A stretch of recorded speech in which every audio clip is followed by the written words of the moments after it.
Hello, my name is Charles Fleischer, the Dragon Naturally Speaking Voice Recognition Pro. And today I'm going to show you how to start your computer and your microphone in quick start mode, which means that when you start your computer, the microphone will be in sleep mode, and to get the microphone to turn on, all you have to do is say wake up. So we're going to begin by first turning the microphone on. Wake up. Mouse grid. 9, 8, 7, 4, 6. Right click. Tools. Options. Click miscellaneous.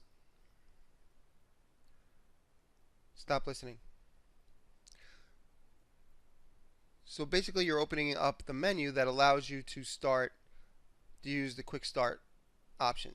And you see in this menu, you see very importantly, you have to make sure it says have the microphone on but asleep. And lower down, it says launch Dragon in quick start mode when Windows starts. So that's basically it. If you choose this option after you've already installed your Dragon Naturally Speaking, then when the computer starts, it'll start automatically and have the microphone in sleep mode. So for more tips, you can subscribe to my YouTube channel. I encourage you to do that. And also, if you want to learn more about my e-course, you could visit my website at the website below, and you can subscribe right here on this page. Look forward to sharing some more Dragon Naturally Speaking quick tips with you in the future. Bye-bye.